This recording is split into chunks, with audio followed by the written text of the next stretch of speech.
It is a 2-hour core class. We do record these so you can review them again if you need to follow with any notes or visuals. Over the next couple of hours, we'll review all of the main real estate listing forms. As Leslie just mentioned to you, the qualifications for this class as set by the division is you have your name displayed on the screen, of course, and video turned on. Be in attendance for the whole of the class. I'm asked to engage as many of you as possible, so I ask questions, please chime in. And if you've got anything to say or any stories to share or comments, just unmute and just literally chime in. I can't see everybody. I only see a few photographs when I'm running full screen, so please just chime in as you would like. I will share with you 3 different keywords during the next couple of hours. And this little icon, it's one of our Bernese dogs, Rosie. When she pops up, the keyword will flash on the screen. So we'll try and cover those 11 main listing forms that you can find on utahrealestate.com. And they're kind of separated into a few different groups here. We've got the exclusive right to sell and cancellation agreements, and then we've got the seller's property condition. We've got the wire fraud alert form, and then we've got that lead paint disclosure and the photo opt out. So we'll try and get through those in the next couple of hours, and hopefully we can learn from each other. So here are the forms, and there's a lot of information. It's some of them we use often, some of them we don't use often, but it's good to know what they are and how to use them if we do need to use them. And particularly if we've got any agents that are with us for the first time in this industry, hopefully we can help you understand these. I'm a big believer that everybody learns from each other in this industry. We don't all know everything, that's for sure, irrespective of how long we've been in real estate. But we all know enough to also know other people who can help us when we come across challenges or difficulties in understanding this industry. So let's start off with the first one. Just remember that these agreements are between you, your brokerage, and the seller. Of course, the seller is in direct contract with your brokerage, your broker. We are the person in between that glues this all together, hopefully. So we'll first look at these first 5 and see what we can learn on these. So we've got the exclusive right to sell listing agreement, designated agency, that's the one we would use in Utah. We'd have the addendum to that, and also the short sale and the addendum to that. And we also then got the cancellation. Hopefully we don't have too many of those, but sometimes we do have to use that form. So let's have a little look at this form first. At the very top of this form, you'll see that it says exclusive right to sell listing agreement and agency disclosure. And then there's a big bold capital letters there underneath there that says this is a legally binding agreement. Read carefully before signing, designated agency brokerage. So let's start off with that little logo on the left there. Can you see that? Who'd like to tell me how important that logo is for us as realtors in Utah? This is where you unmute and you say, let me tell you about this. Oh, I just had to call on someone. Craig, how would you like to unmute and say hi? Yeah, I think I am unmuted. And hi, Stephen. Thanks for hosting our instructions today. And, I think the first thing I can think of is that, well, we know who wrote the form. Exactly, yes. Whose form it is, yeah, and where to find it. And if you're working, Craig, with maybe a new client that has never bought or sold real estate before, and they have no idea about your credibility, how important is that logo? How can you help them understand? Well, absolutely. I've been a realtor for over 20 years, and our logo and our code of ethics and everything that rolls into the state level and the national level associations is really critical to the integrity of our business. Perfect. That's excellent. I put a note at the top here that might be helpful. for us. Agents must go through the Utah Division of Real Estate to activate their licenses and place them with a realtor, member broker, before joining the Salt Lake Board of Realtors. When you join as a member of the Association of Realtors, you become part of the largest network of real estate professionals in Utah. That's important. You know, those of us that have this license, we have worked hard to get it, and we also are responsible to comply with all of the Utah and federal laws as members of that association. Thanks, Craig. Let's look at this other one on the top right there. Let's see, who'd like to tell me a little bit about this logo?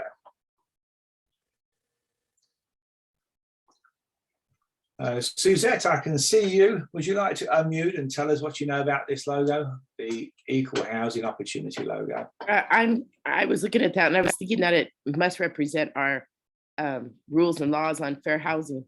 We're going to treat everybody well and equal, and we've been trained in that. Yeah, perfect, perfect. I put a note on here. Obviously, it's the Fair Housing Equal Opportunities. Responsible for administrating and enforcing federal fair housing laws and establishing policies that make sure all Americans have equal access to the housing of their choice. That was passed in 1968 by Lyndon B. Johnson on the 11th of April. So it's good to know what those two logos mean. It's also good to understand the importance of sharing the relevance of those logos with our clients. They will always be wiser and understand how important we are if they understand that we are operating by a good code of ethics. Let's look at the next part of this agreement. So at the very, very top there, it will populate you with your brokerage and of course your name. And then we have a couple of items on here that are quite interesting. First of all, this is an exclusive right to sell or exchange real property. And you'll notice on this particular form, there is an ending date. Can you see that? Where it says effective as defined in section 17 below, and ending at 5 p.m. Mountain Standard Time on whatever date we put in there. Here's the first question.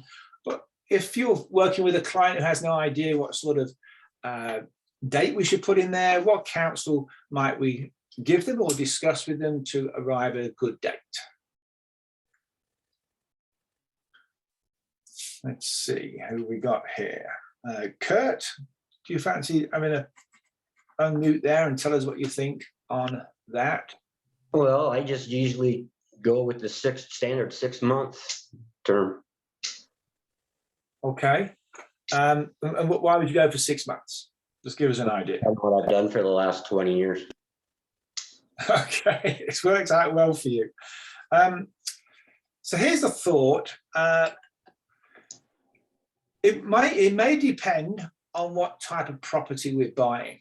Obviously, if we're buying a smaller property that's is moving very quickly, and we're probably going to find that property fairly quickly, then a few months in there would probably work quite well. But maybe if we were working with a buyer that's looking at new construction and maybe a larger property that may take some more time to get going, we might put a longer time frame in there. Would you agree with that?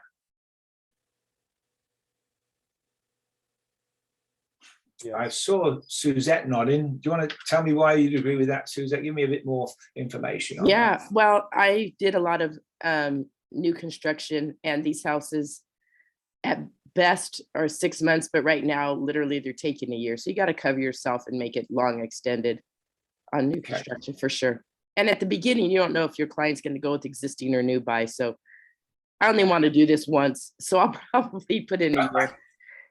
Okay, yeah, good. It's just good to think about this and make sure you get yourself covered. Obviously, what we're trying to do is best serve our client. And we also want to be able to not have to keep adjusting things if we've not put the right amount of time that we need in there. Excellent. Notice at the bottom there, it does say, let's see where it says, such price, turnover, seller agree. Okay, in the event that this listing agreement expires while the property is under contract to be sold, the company and the seller mutually agree that the listing period shall automatically extend until the under contract transaction closes. So That takes us to our first keyword, and that should just load in on your screen. It's going to be listing, L-I-S-T-I-N-G, listing. Can you see that? L-I-S-T-I-N-G. Can I just say, we did have one person join us. They're not on camera. I think it's David. Just to let you know, we have to be able to see you on camera if you would like credit. Thank you. No problem. Perfect. All right, so listing is the first keyword. I'll not mention that again. If for some reason you miss any keyword, then talk to Leslie Ann through the private chat. All right, let's look at this one, number 2. So this is about the brokerage fee. All right, a couple of things to think about on this one.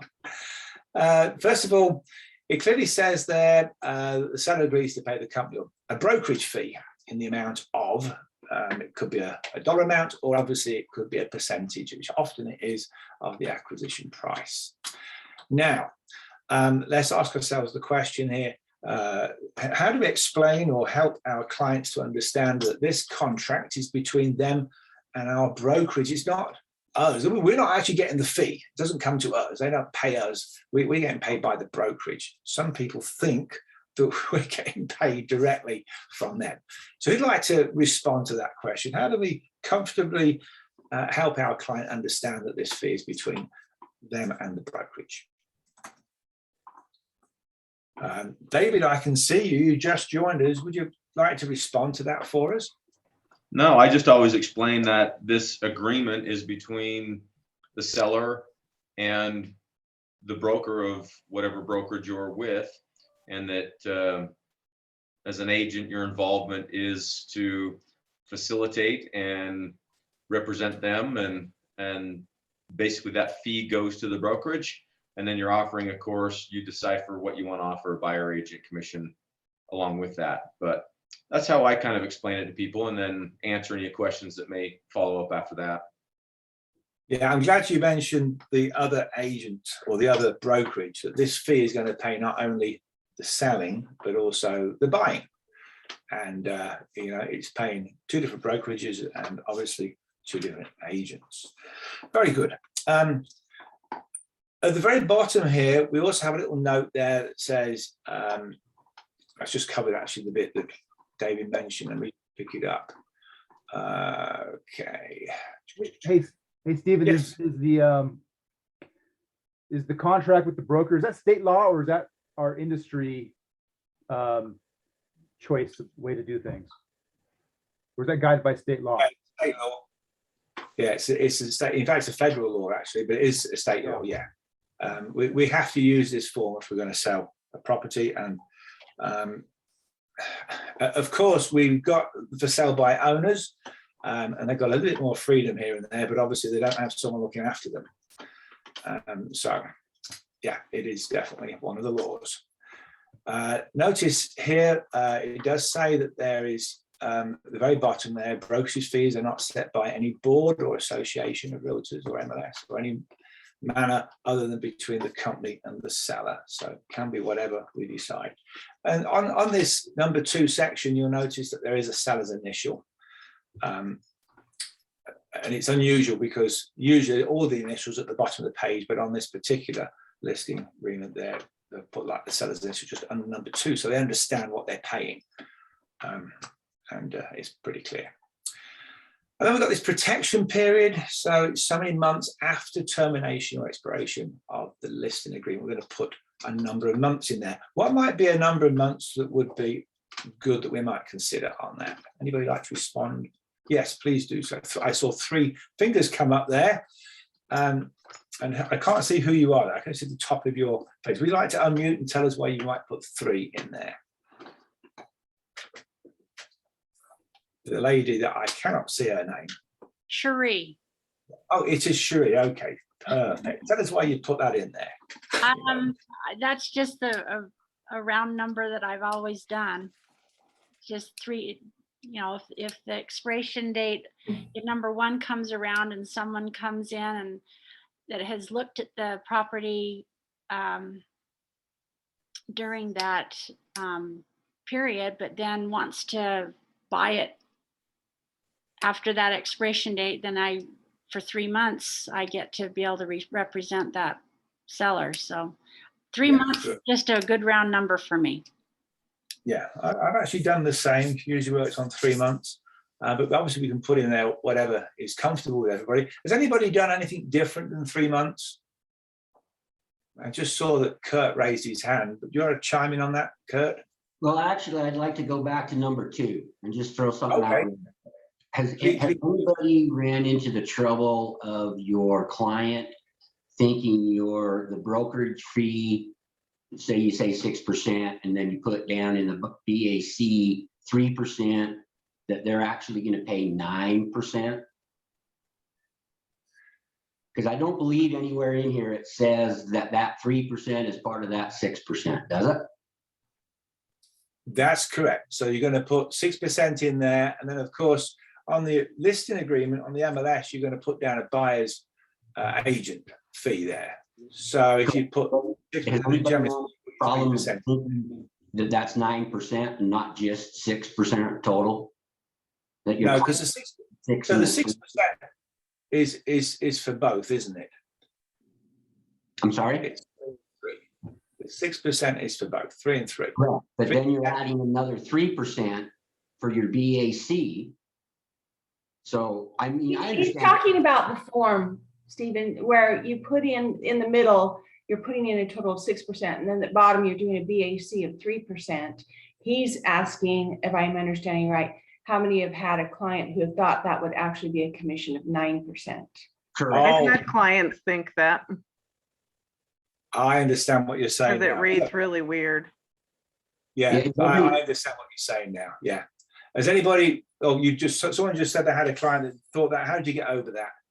I just explained that it's combined. Yeah. With the 6% total. That's the total.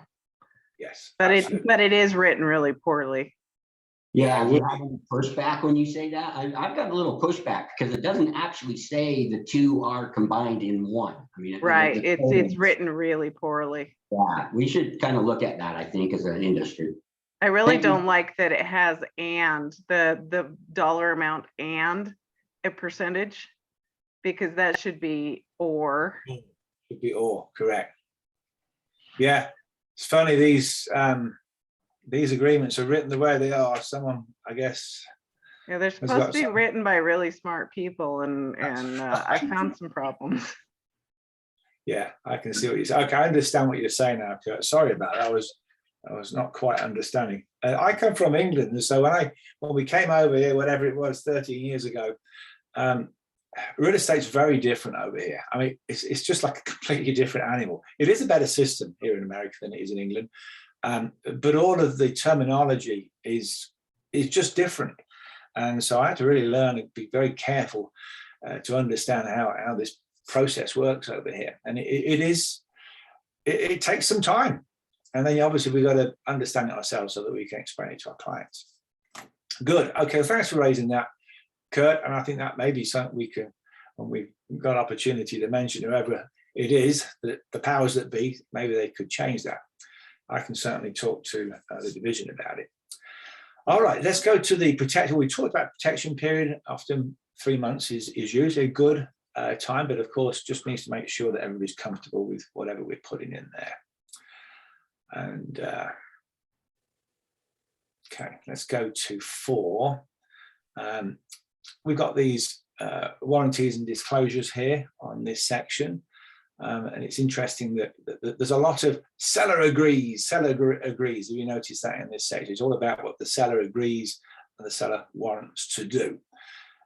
So basically, as we go through this set, just make sure we're explaining it to our client that they understand what they're signing for. And in some of these contracts, and this is one of them, you'll notice that seller's initial is between a broken sort of section or a broken paragraph.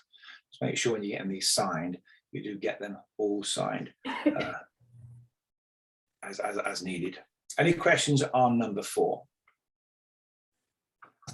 Okay, let's toodle on. We've got the duties of the seller's agent. That's of course us. It clearly says here that the By signing this agreement, the seller designates the seller's agent and the principal branch broker for the company as agents for the seller to locate a buyer for the property, and authorizes seller's agent broker to appoint another agent in the company if needed. And obviously, they would be bound by the same duties of loyalty, obedience, and fiduciary duties, etc. Anybody got any questions on that section? I almost feel like it's a bait and switch possibility. You think you're dealing with one person, and then you end up dealing with their understudy. Yeah, I'm not sure. It's Jess. I'm not sure how often this might Deanna. happen. I'm sorry. Oh, is it Deanna? Oh, Yeah. yeah, that's right. You got. I could only see your name. It is Deanna. I remember you. How are you? Yeah, I'm not sure how often this actually happens. I think generally speaking, you know, unless we get someone who's sick or asked to, you know, leave. Well, I see it on listings all the time when I call about a listing to check on status or some issue. Many times, especially with the higher commissioned agents, I don't even get to talk to them unless there's something under contract and we're at the finish line. Yeah, I can see that. Yeah, thinking about, I think I've done a couple where we've not been talking to the same person each time, which makes it a little bit frustrating. But that's what they're signing off. They're signing off here that someone else from that brokerage can represent them. So just make sure our client understands that. But they are bound by the same, you know, fiduciary duties that we are. But as Deanne said, it can be sometimes a struggle. Let's talk about limited agent or dual agency. Pretty important that we make sure that the agent, the client fully understands the position of us if we are going to be doing a dual agency or limited agency platform. Anybody like to respond to that? What are some of the difficulties, challenges if we are going to get involved in limited agency? Sometimes I've done a unrepresented buyer because it's pretty hard to be neutral. I mean, it's almost impossible, really, in the natural man. But sometimes I will just do an unrepresented buyer. But I know that some people are like, well, then you miss out on the other side. But it protects me better to just let them be unrepresented. But that I tell them I'll help both sides, and I have that fiduciary duty. But I represent the seller or the buyer. Yeah, I've done the same. I think that's safe. Then at least you can give all of your attention to your client. But you are making sure the paperwork's done correctly and that the transaction hopefully is moving down the track correctly. So yeah, who was that that was speaking? I couldn't quite see you. Oh, that was Suzette. Oh, Suzette, great. Thanks, Suzette. Yeah, maybe just tell me your name when you chime in so I know who I'm talking to. That'd be super. Thank you. Okay, this bit always amuses me on 6. We actually professionals in marketing, it clearly says that. It says the company and the seller's agent are trained in the marketing of real estate. And as we all know, when we go through our heavy course to get our license, there's actually no marketing really that we are trained on. We're trained on contracts and transactions and everything else to do with real estate world, but we're not actually trained on marketing. I presume we're expected to be trained on marketing through our brokerage. But that's just what this section clearly says. It says, hey guys, you know, we're here to market the home. That's what we're good at. But if you've got anything else that you need help on, you know, whether it's, you know, the property, the condition of the property, any tax masters, then that's not our profession. We're going to encourage you to go and get some help on that. Anybody have any challenges on this section where we've got an agent that's expecting us to know more than we are able to know?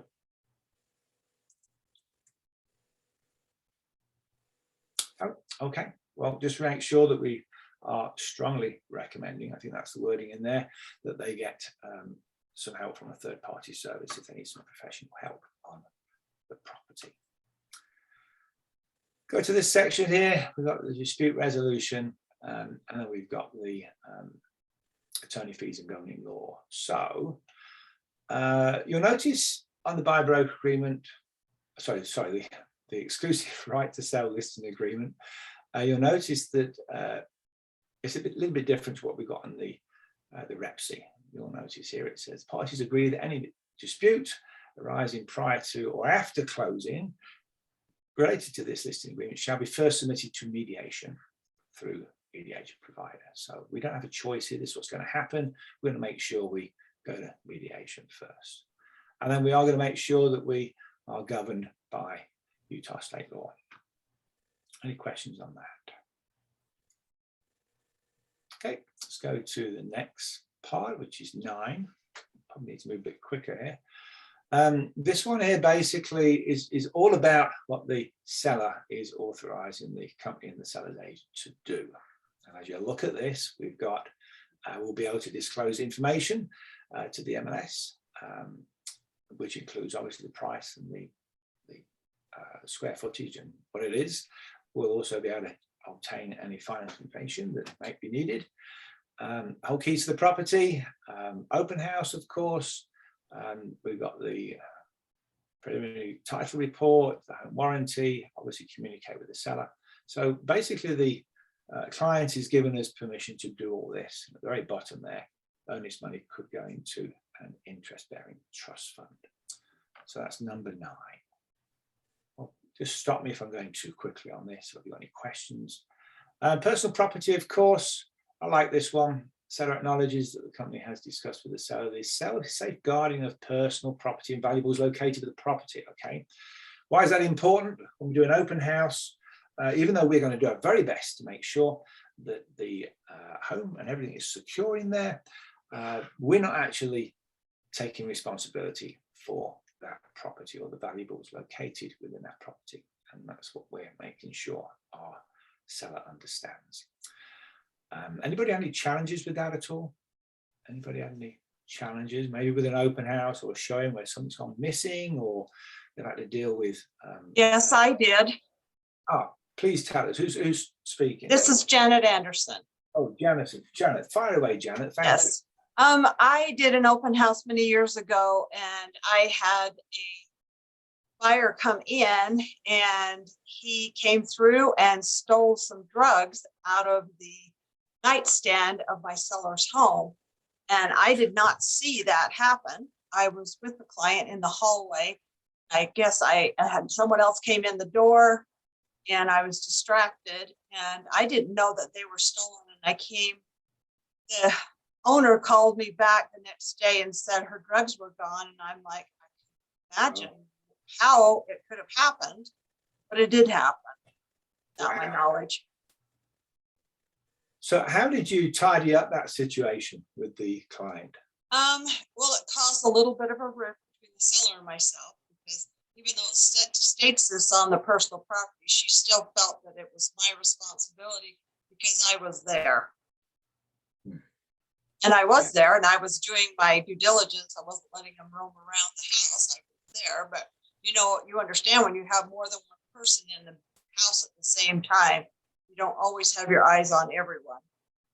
Yeah, absolutely. So what I found helpful is when we're meeting with the client and we go through this item, let's just highlight the importance of the client locking away any valuables or anything that they are or may have concern about, just so that we can prevent this from happening. I think that's probably the idea, is we highlight this. Let's make sure the property is secure as we possibly can before we do a showing or an open house, so that we can do our best due diligence to keep clean on this. And Stephen, this is Deanna, but by doing what you just said, you then pass the responsibility to the seller.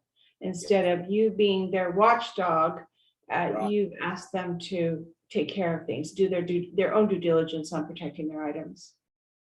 Yeah, absolutely. Yeah, it's always good to have that conversation so they all know what's going on here. And of course, we are going to do everything we possibly can to look after that home.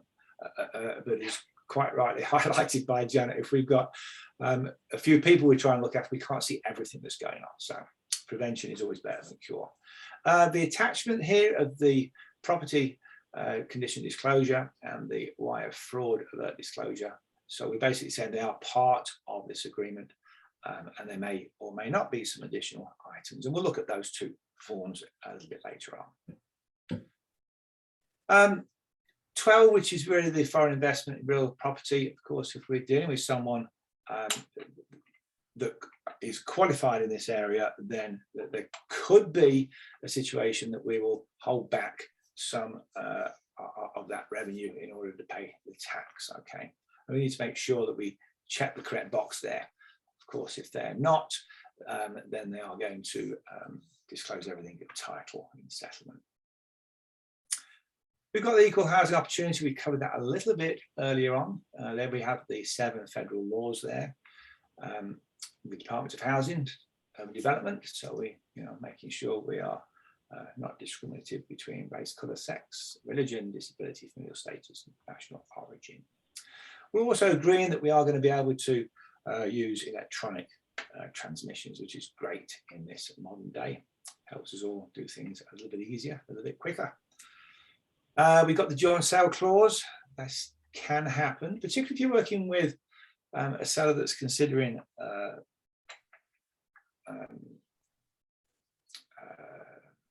seller financing. Sometimes that can raise its head on this one. But I don't think it happens that often, but does happen. There's the note on that one. We've got the entire agreement, which covers everything that's attached to it, including any extra addendums we may have.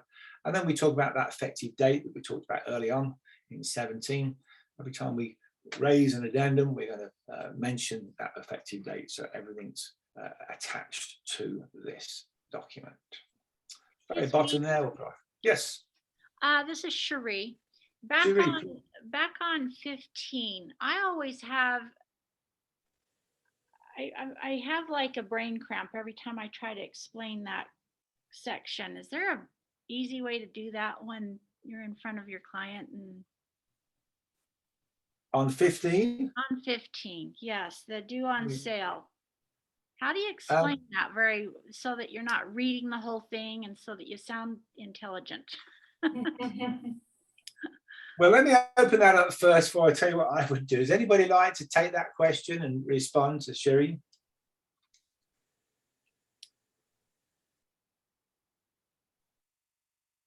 No? Okay. Simply what I do is I just help them to understand, because it is, I know all these documents sometimes are written in queer language, but this one is fairly simple to understand if you read it through. Certain types of transactions may trigger, okay, what is commonly referred to as John Sayer. And then it will go through, so these types of transactions may include, but obviously not limited to, and it will talk about sale of a property that for some reason there's an underlying debt that hasn't been paid. Maybe the parties enter into a seller finance transaction, or maybe there's a lease agreement, or any unauthorized transfer of title.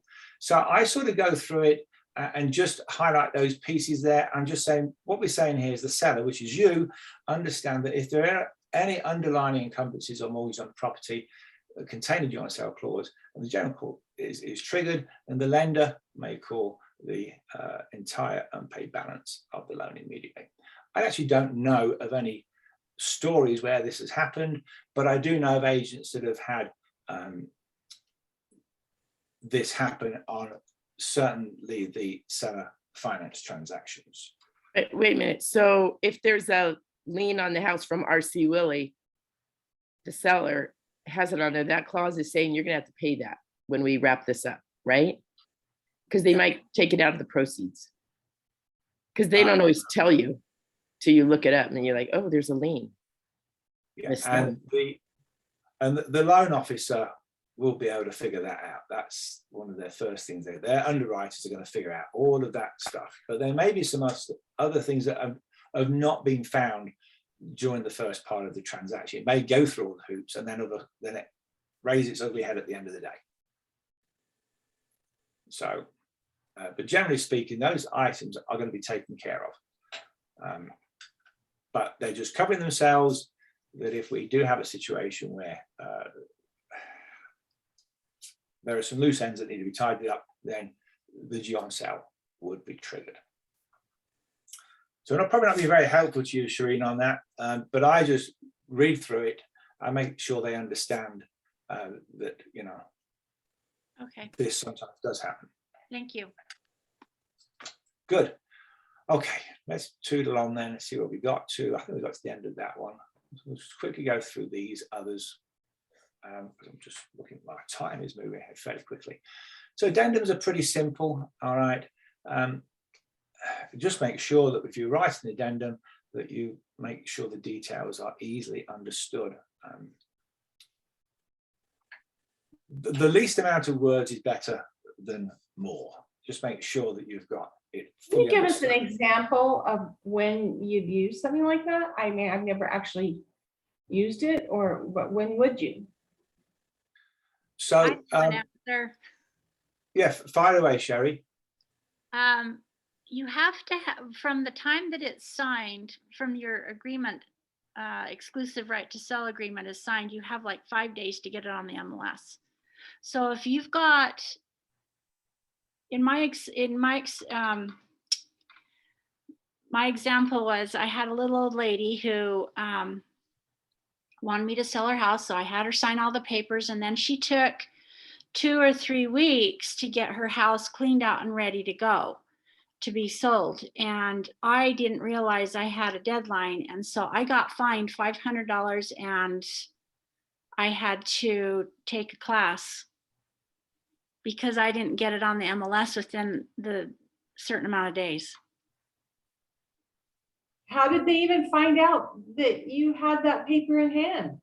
Well, when you put it on the MLS, you say, when was the agreement signed? And so I put it in when it was signed, and it flagged them, and I got it. they got me.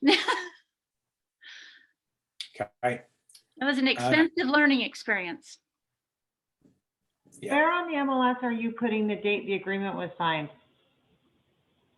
It asks, as you're in the input, it asks for that. I don't remember where, but it asks. It asks for the listing when the listing goes up, but I don't know where. I'll have to look. I don't remember it saying what date did you sign it. I think it does, and I'm obviously not where I can look for that, but I've noticed it since because of that learning experience. It's like, oh, there's that question again. So I've actually used this addendum to cover myself. And if I Supposed to use the exclusion form for that, not the addendum. Yeah, there is an MLS exclusion form, and there's an option to check on there for the seller to say, don't list this on the MLS until it's publicly marketed. So, and what that means is you can't post it on social media, you can't put a sign up, you can't hand out flyers. Any public marketing would then trigger that, and it'd have to be on the MLS within 24 hours. Yeah, well, so 500 is a big fine, and it takes time to get photos and stuff. So I'm shocked that you can't just get an agreement and then work on your photos. You know what I mean? Yeah. I think they changed it recently. You've got to have one interior and one exterior photograph. They want to see that up on the MLS within a couple of days. Hmm. So, Isn't that the MLS rule, not necessarily the form? I mean, isn't that coming from the MLS? I understand it's coming from the MLS. Yeah, that's what I understand. But you would use this form if you got anything in the listing agreement that you wanted to change. You know, if there was an item in the listing agreement that the party was uncomfortable with, then you would use this to change that, and you wouldn't cross anything out in that listing agreement. You use this addendum. Okay, let's move on.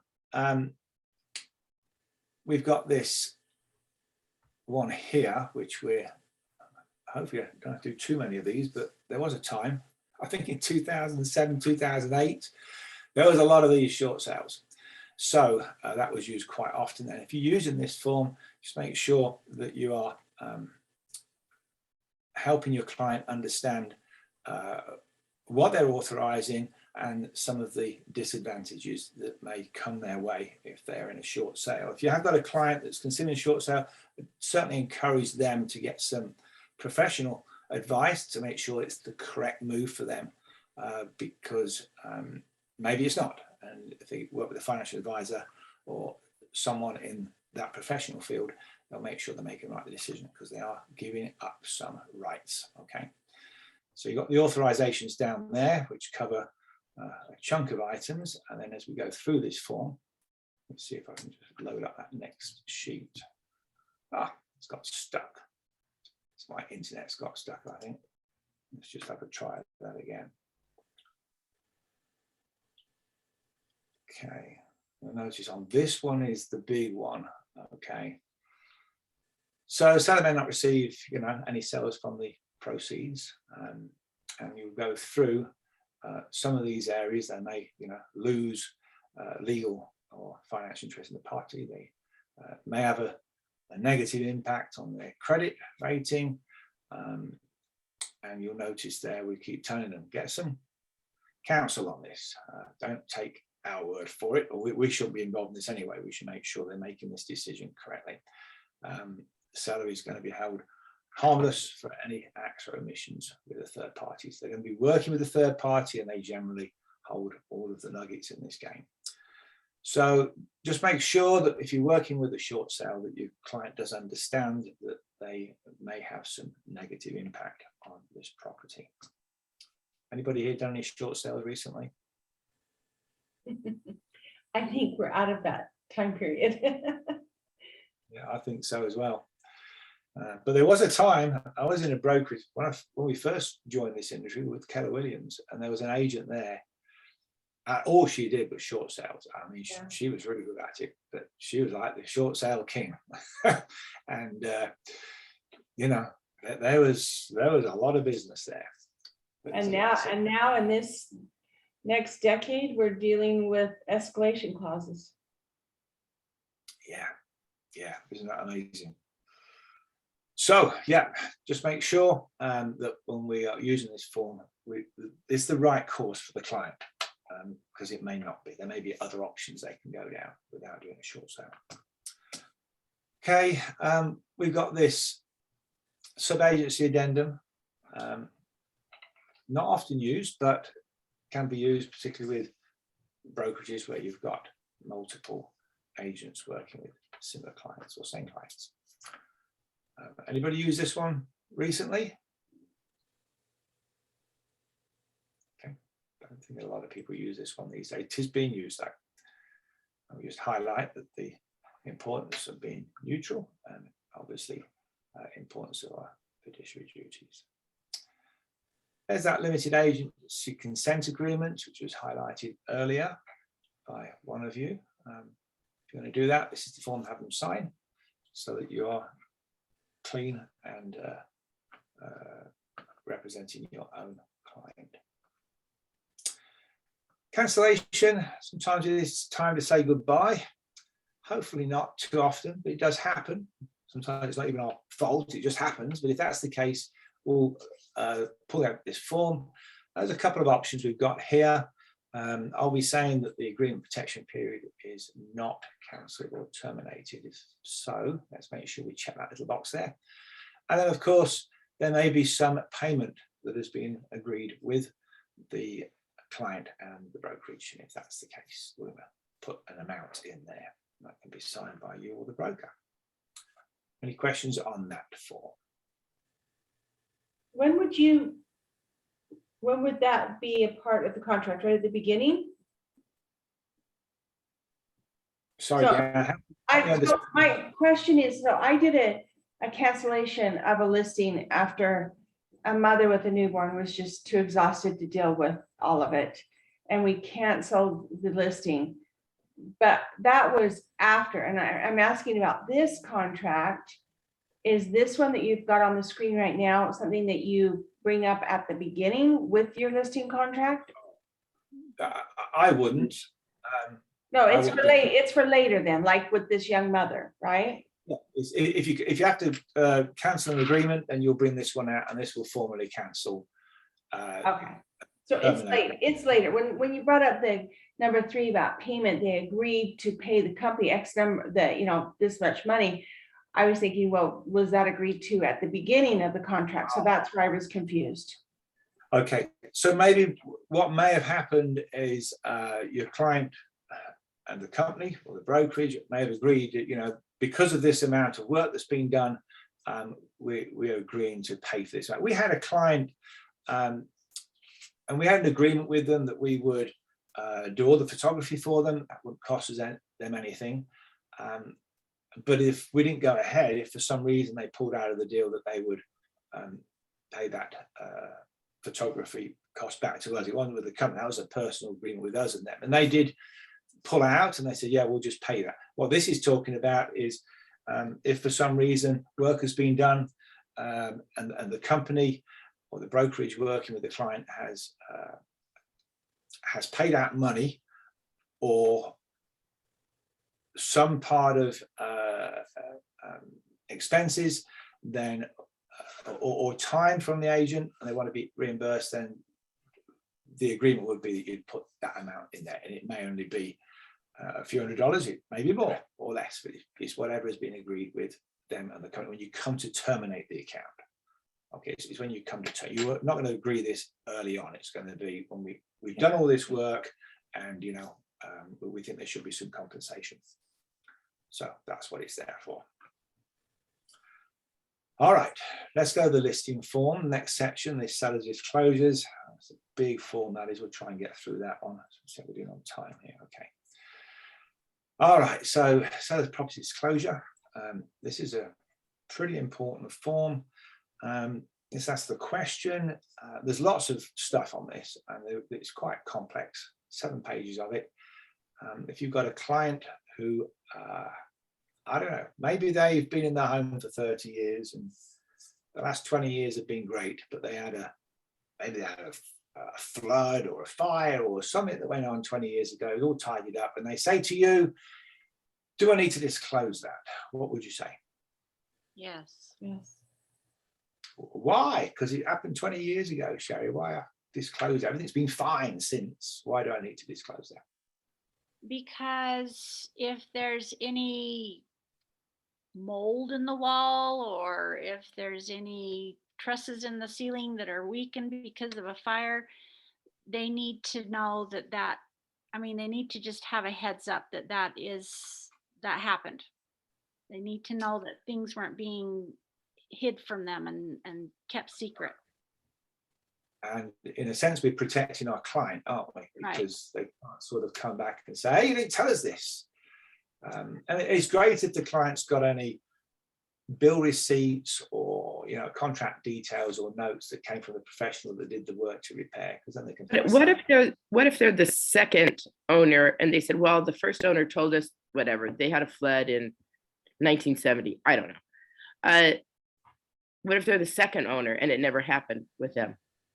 Well, they still know about it, and you're disclosing everything you know.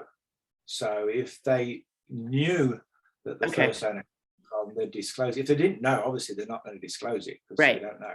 Right. Don't know what you don't know. But if you know something, what we're saying here, we're going to tell you everything we know about the property. Okay. And it's interesting that that sort of capital letters under where it says instructions to the seller. It says sellers obliged under law, regardless of occupancy, disclose to the buyer defects in the property and facts known to the seller that materially and adversely affect the use and value of the property that cannot be discovered by a reasonable inspection. So it's clearly saying, whatever you know, just tell them, because then we are protected. So that's kind of how this little form works. But you mentioned that if there was something you would attach receipts or details. How would you document that? Would you put on the form C attach? I mean, how would you show those receipts and such and document it on this form? That's a good question. There is there's another form that you can use that you can attach extra items to this form. I think I've got it on a screen that comes up a little bit later on, but that's how you would do it. It's in the form of like an addendum, basically. It says, here's some more detail that you can add to it. And a lot of people may not have that detail, but they have got it. It's good to share. There's just another big note. Yeah, fire away. Sorry, on this form, every box needs to be checked, correct? And so if they don't know the answer to it, I've always just told them to put no. Is that good advice? They have changed this form recently in the last, I don't know, 18 months, and they've added a few more NA boxes, so not applicable boxes. Sometimes you come to a question, it's really not a yes, it's not a no, it's really not applicable. And if that was the case, then the ideal thing is to run a line, just a horizontal line through the yes and no, so that the buyer knows that you've looked at that question and it's not a yes and it's not a no, really it's not applicable. But they have added a few more non-applicable boxes, which is helpful.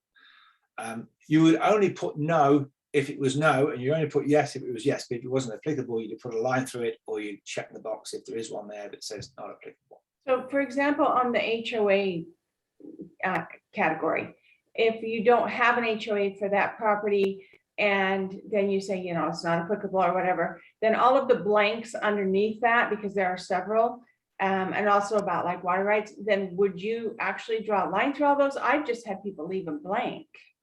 Yeah, I leave in the blank because the number one line would be not applicable. So anything that's related to that is okay.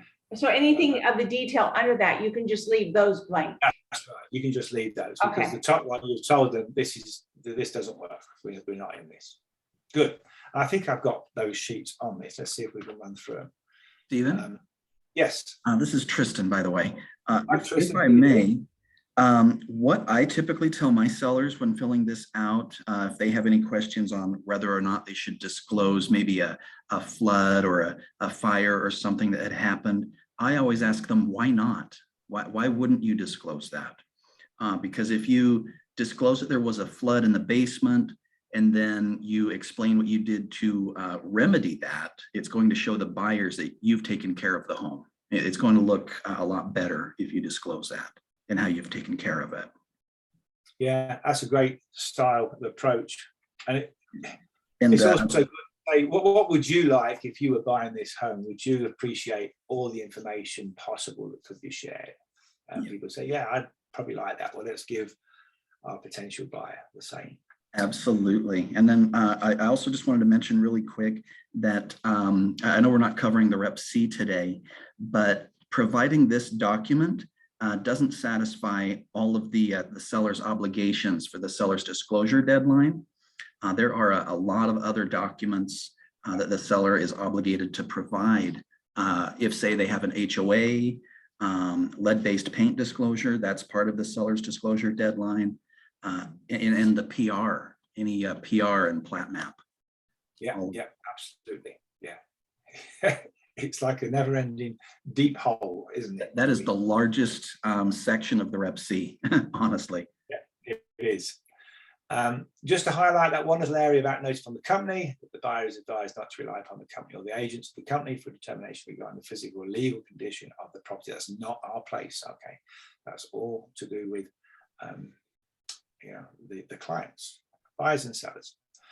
Okay, let's quickly go through this, answer all the questions. Here they all are. So we've got the ownership one, we've got any additions or remodels, and then we go to the use of the property, and we've got the roof. These are quite well written little paragraphs here. So they're really there to help our seller. They're not there to cover everything, all right? Because if there's other things that are not listed here, then obviously we need to get another bit of a document together to put that information in. Our job as the seller is to disclose everything. But this does go through a lot of the information. So let's just make sure we understand. Any questions on those two areas, roof and use of property? Okay, you'll notice they are, and you'll notice it a few times on this page here, you'll see, please attach copies of any warranties in your possession. Please describe to your knowledge, repairs and replacements. So they are asking you to give a little bit more information if you possibly can. We've got the natural gas, electricity, the telephone, the cable, and then we've got the water. whether or not we are working with public water or private water or well or whatever. Any questions on those two areas? Anybody have any challenges that they like to share? Any stories that they've been able to come across, particularly with water? No? Okay.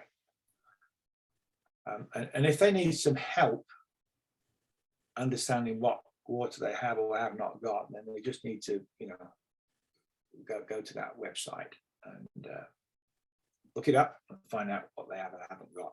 They should know that.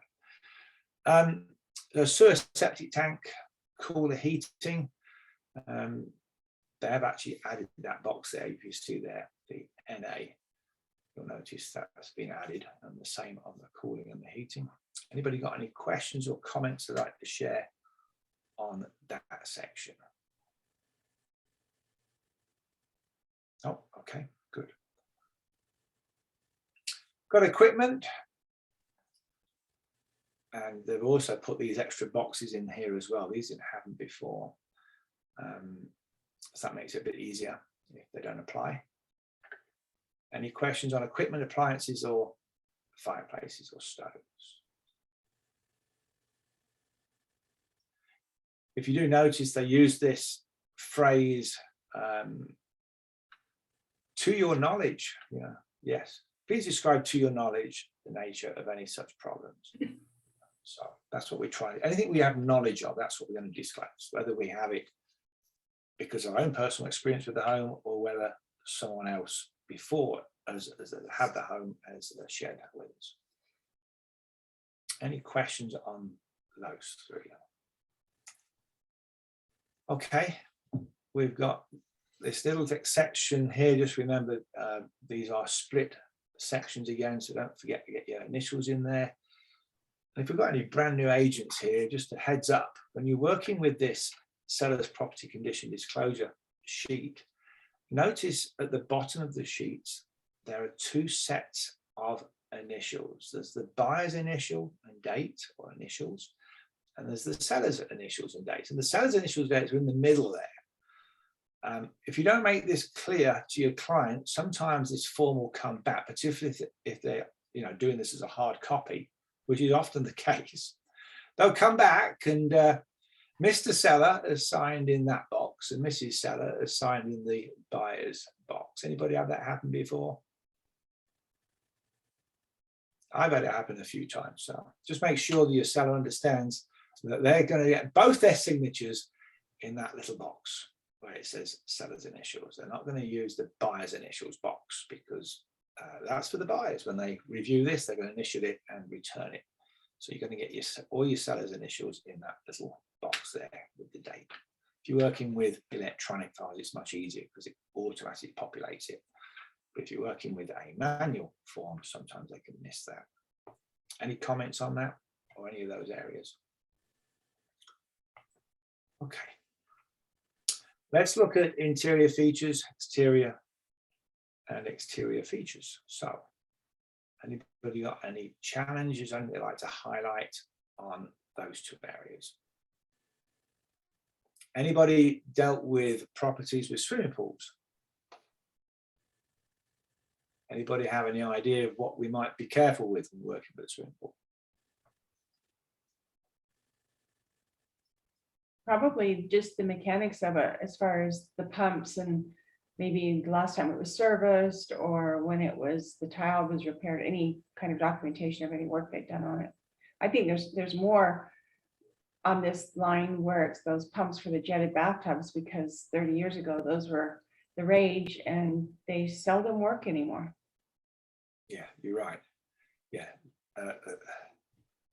We have our irrigation systems that we shut off, in the winter and we bring them back to life again, in the spring. But sometimes we have other things like the bath jets and like the swimming pools that may not have been used very much during the year. And if that's the case, sometimes when we fire them up in the new year, there are problems.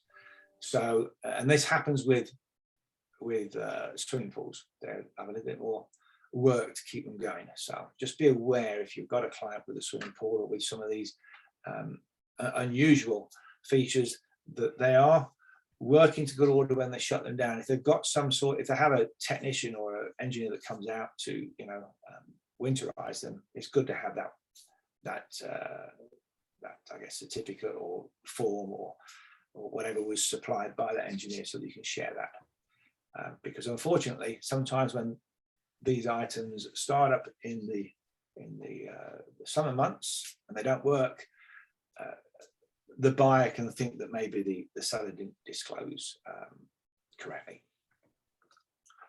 Okay, let's go to termites and rots and pests. Anybody have any questions or thoughts on that section?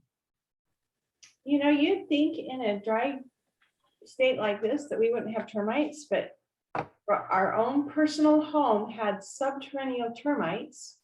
And we found out that was from wherever we got like a leak. We had a little leak in our roof. And then when we added on the home, we found this rot, and where they ate part of the sheetrock.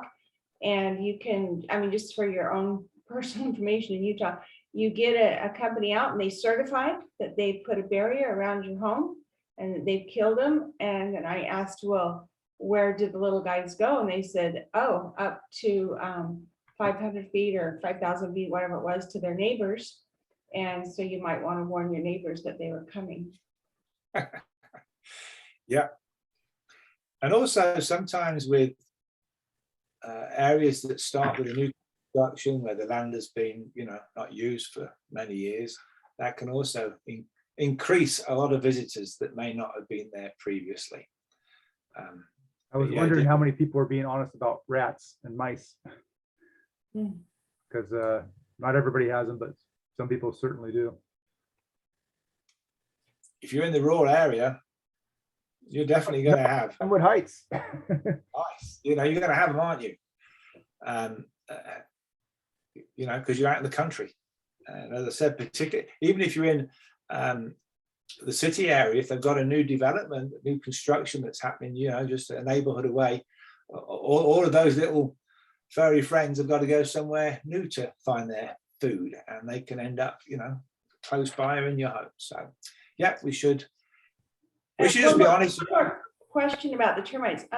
So when I've been building spec homes for starter homes and mid-starter homes, for years and years, I had to have a termite inspection during construction.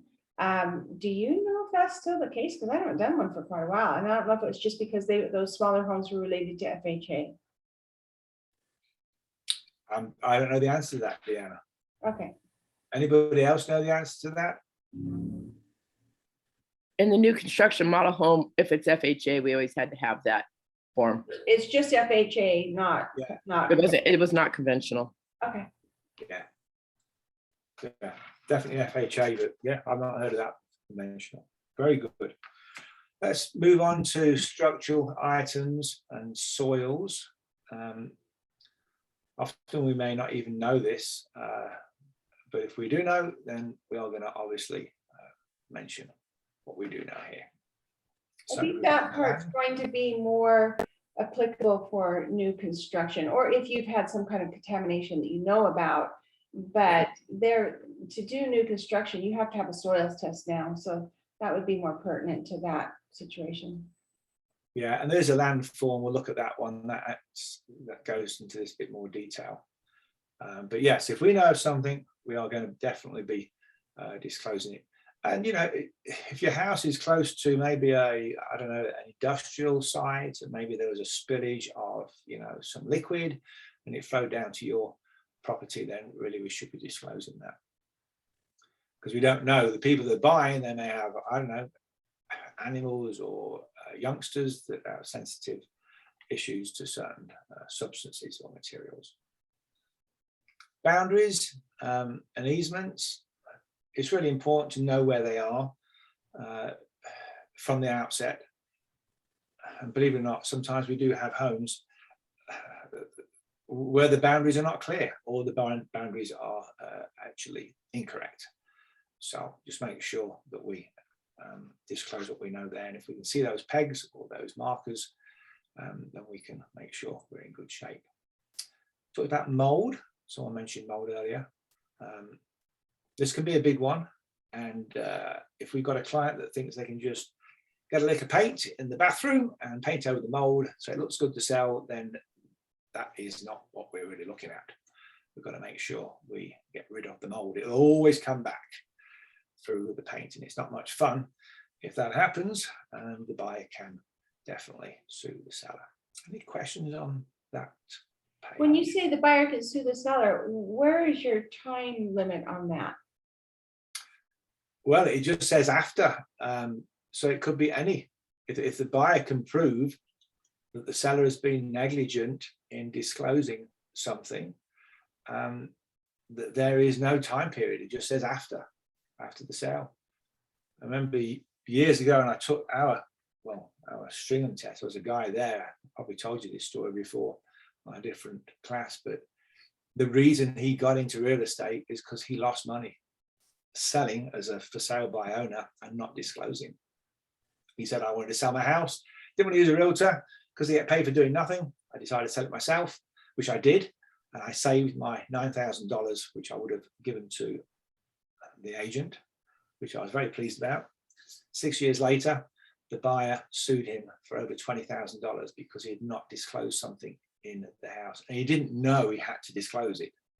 And so it was like 6 years later, and it cost him heavy money. And he was there getting his broker license. He said, that's the reason I got involved in this industry, because I realized how important it is to disclose. So I don't think there's a limit. I think it could be any, if the buyer can prove negligence on the seller disclosing, then they have a case. Anybody here had or have a story where they've noticed or seen a buyer sue a seller for not disclosing? Well, I do, but I was the buyer and bought a recreation home, and the seller put on the disclosure form that the furnace worked fine. And within 3 weeks, we noticed that it wasn't, and had somebody come out, and it was red flagged or red tagged, and we couldn't use it anymore. And so we had to take it through a small claims court, and the seller paid us for a new furnace, or he actually almost paid us for a new furnace. He prorated a little bit. Okay. Yeah. Apparently there are cases all the time where they're suing for not disclosing. Other moisture issues. So this goes a bit more detail, this section here. If you notice some of the language in this in reference to the basement and or crawl space, are you aware of any past or present water leakage?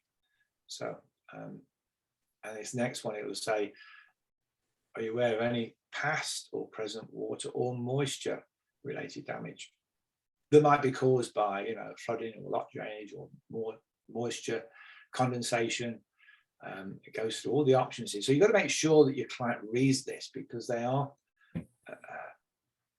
actually signing off that they have yes or no knowledge of any of these items. And as Tristan said early on, the more that the seller can disclose, the more protected they are, and more happy their buyers will be, because they'll have all the information on the home. Anybody been to England and seen Mind the Gap in the London Undergrounds? Anybody been to London? Yes, but I haven't seen that. I don't remember seeing that. Okay. It's all over the place. I don't remember. Maybe because In the tube. children. In the tubes. Who said it's all over the place? This is Lisa Dedman. Hey, Lisa, tell us about it. You've been over to England, have you? Oh yeah, my husband works for a company that's based in Piccadilly Circus. Oh, yeah. You know all about Mind the Gap then. Yeah. You don't just see it on the ground, you hear it on the tannoy. Mind the Gap. So tell us what it's about, Lisa, so that we can enlighten everybody. Well, the gap is the space between the platform and the train, and they don't want you to fall into it. Yeah, and there are lots of people down there. So, yeah, they don't want you to fall in there. And that's basically what we're doing here. We're just making sure that we're protecting ultimately our sellers from not being sued, but we're also protecting our buyers so they can be aware of what's going on. And they can mind the gap. You know, if they know of things that have happened in this home, they can make a good judgment in purchasing it, and they'll know what they need to do to move it up to the next level of quality or condition that they are interested in. So there we've got different materials and conditions and substances that may be have been part of this home, and we're going to make sure that we disclose that. Any questions or comments on 20? Okay, so we've got infrastructure districts. There's the PID and the PUD and the MUD. Anybody know what those three mean? Because they can get a little bit muddled, those three can. Have a think about that. I'll show you a slide on that next to help you. Unpaid assessments. I think maybe it was Deanna that mentioned this earlier on. Someone mentioned anyway. Make sure that if you're aware of any HOA or assessments that are needed from anybody, you're going to disclose them here. Okay.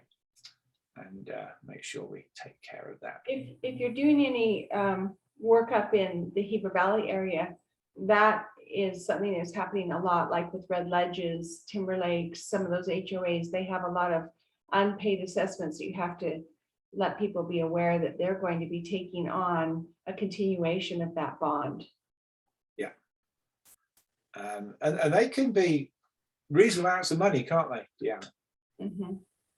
Yeah, they can be And reasonable. it should say for how, you should also list for how many months or years there's remaining, so they know what kind of life sentence they're getting.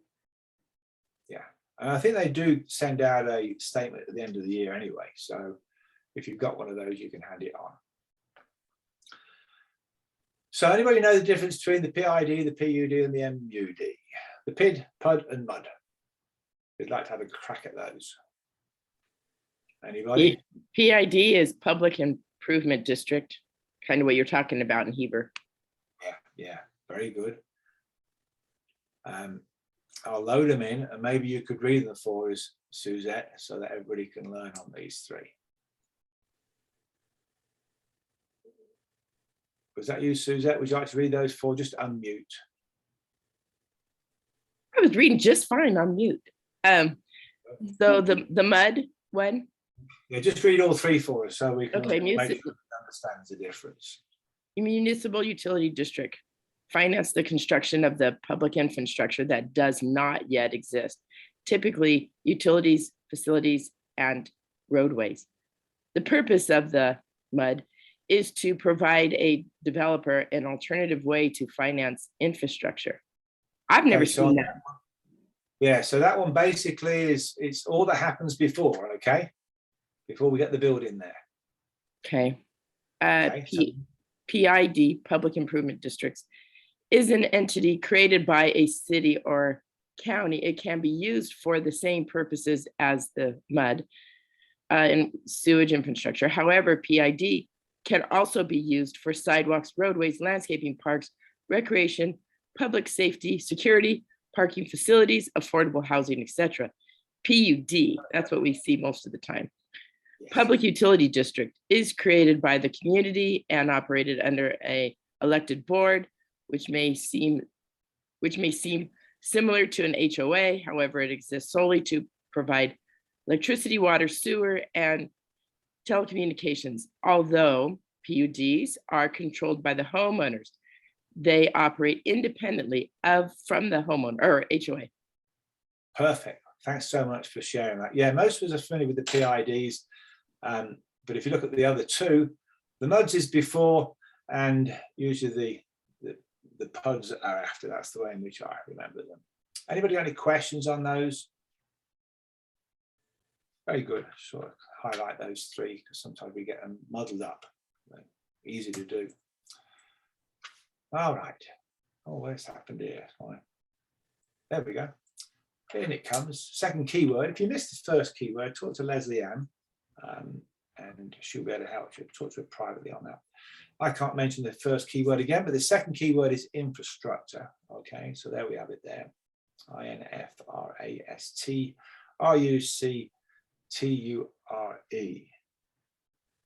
Once that's someone on a class, they missed all 3 keywords. I don't know how they did that.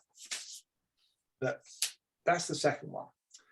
Flashed on the screen, number 2. Okay, we got insurance and energy efficiency here. Anything we need to be aware of here? Anybody got any thoughts or comments on these 2 areas?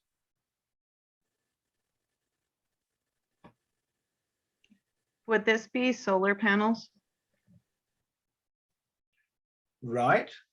We have got a section on solar panels, which we'll look at in a few moments. But these 2 areas here, we're obviously talking insurance. Make sure that, have you filed any insurance claims based on loss or damage? Okay. I had someone on a class recently. I think she was representing. Let me think who she was representing. Was she representing the buyer? I think she was. Yeah, I think she was. Anyway, the seller had not disclosed that they had filed an insurance claim. They had a fire in the kitchen, and they're not disclosed that. Of course, their agent didn't know. They just passed the form on. Well, the buyer, and this was the agent I was speaking to, she said, as it so happens, my client works for an insurance company, and she looked up the house and noticed that there'd been a claim for this particular house she was buying for a fire in the kitchen. And so they mentioned it to the sellers that, oh yes, we forgot about that. Or maybe they didn't forget about it, but it was a problem. So just know that you don't know where people are or what they know or what they're related to. So it's a really good idea to disclose everything. I think that agent obviously was a bit embarrassed, but I think the seller was very embarrassed that they had not remembered to disclose that they had filed an insurance claim. If you file an insurance claim, usually you can remember that because that's the way it works. A little bit of energy efficiency there on that 25. So we're basically, going to talk about, we might have done some extra things, like we might have added some insulation, or maybe we've, sealed some leaks, or we've got better efficient lighting or cooling systems. If we've done that, let's put it in there. That will be very helpful to the buyer to know. Here's a solar panel one. Who was it asking about solar panels? Someone asked. That was me, Lisa Dedman. Lisa, what was your question again on solar panels? The reporting on them and if they're paid off and all that stuff. I think there is a separate one. I just wasn't sure if it was included in this, in the other section we were talking about. Gotcha. Okay. So obviously we have quite a nice detailed section here on the solar panel, which we can clearly identify what we have, whether it's being leased or serviced, any repairs or maintenance being going on. And you'll notice you've got a lot of NA boxes here. This is a fairly new section in the last couple of years. So anybody got questions on solar panels?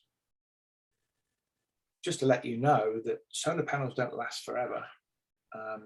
So if you have got a seller that has solar panels and they've been installed maybe for 8 or 10 years or 15 years, probably not that long, but if they've been in place for 10 years, most likely they may start to see some need for good maintenance on them.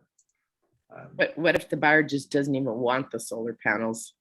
It's just move on to a different house? Good question. Usually they're going to sell that, if it's being financed, they're going to sell that little package to the buyer.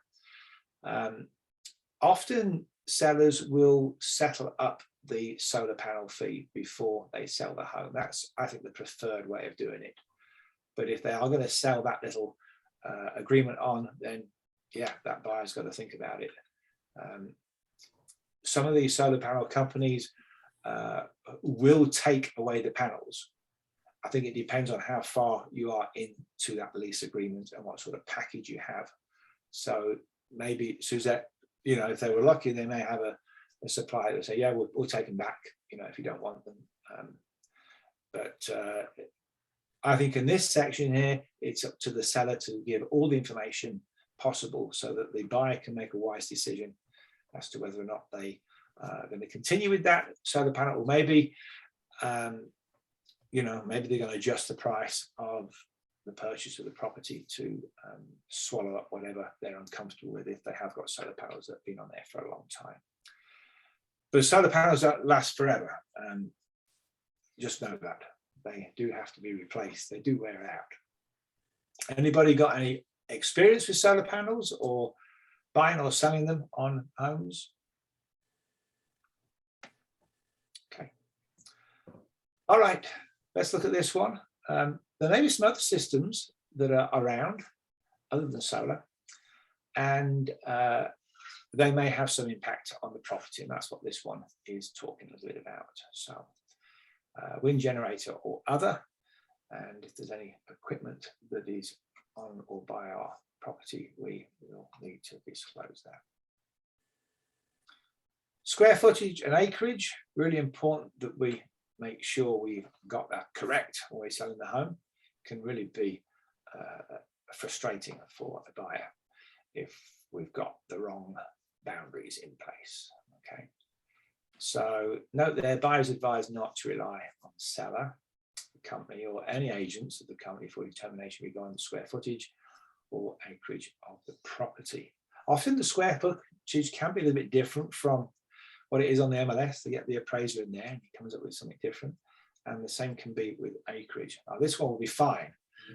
But if you've got a built up area where everybody's got their fences in, and all of a sudden, we find that the fence has been put in the wrong places, that can definitely cause some irritation. And we've had that personally experienced when we bought a home in Harriman. We found that the property line was incorrect. And so we had to fix that with the neighbours. Okay, foreign investment in real property. That's the Tax Act there. So we've got a foreign person role in there. We make sure we check that. If not, of course, we check the not. Verification by seller. So we're clearly saying here, seller understands and agrees that seller will update this disclosure form if any information contained here and becomes inaccurate or incorrect in any way. So even if they've sent this on, or maybe they've had the property on the market and they've not been able to sell it, they're taking it off the market and they're going to put it back on, and something else has happened, they've got to disclose it. It's clear here that the seller understands that they will update this information. Or even if they're through a transaction and they think of something that they had forgotten about and they're already in contract with the buyer, they need to disclose what has just come to their mind to make sure the buyer understands that they are disclosing everything. Anybody got any comments on that slide? Okay, and obviously we sign it up and then we've got acknowledgement from the buyer and they're going to sign it off and return it. It's a copyrighted form. We can't alter this form in any way. We would only use addendums if we needed to add to or alter. Here's the land one. It's a much smaller form. As mentioned earlier, the land sort of goes through some detail on whether it's not stubbed, what's coming into the land, what services are there, and we've got that highlighted here quite clearly. We'll also talk a bit about the water and whether or not it's going to be a well or private company supplying that. We'll talk about the soils as well. There's one on the irrigation, and then of course we've got there's the soils. If you're just selling land, generally speaking, you've got to find out where you are on these soils. If you don't know, it's your responsibility, the seller, to find out so that you can give the correct information to the buyer. And then finally, we've got the boundaries on this one. And of course, sometimes when you're just selling plots of land, you may have to get a surveyor out there to make sure you've got the boundaries correctly highlighted. And just a little heads up on that, if you hire a surveyor, I've run into many times in my business where the neighbors are not happy about it. And there's two things you need to do. One is to take a metal stake out there, buy them at Home Depot or Lowe's, little bit of quickcrete and concrete it in, because those wood lath markers that they put in, they just can disappear really quickly. Yeah, yeah, we've seen that happen. But the surveyor will actually record the detail, the size and the map with the city, and so you will be able to check it out on there. But yeah, you are better to make sure that those markers are in place. And you can take photos also to help establish photos. those markers. Good, thanks for highlighting that, Deanna. Flooding and drainage, this is quite important, you know, particularly if you're buying a home or you're selling a home in July and August and it's dry as a bone out there. Everything looks great. And you know full well that when it comes to December and January, you're, 6 inches or 8 inches underwater. But it clearly isn't evident in the summer months. It's really important that you disclose that. Because come winter, when that snow comes, you're going to end up with lots of water there, and it can be very frustrating to a buyer if that was not disclosed. And of course, the buyer can sue you if you don't disclose it. So just be aware of flooding and drainage. And notice there, this is flooding and drainage. Sometimes you're on land that may be full of clay and it just cannot drain anywhere, and it may sit on that land for several weeks or months before the sun comes out and dries it all up. So just be careful on this. You're working with land that they do disclose that. They need to know what the property looks like all year round. Anybody had any stories or challenges where they've worked with land with flooding issues?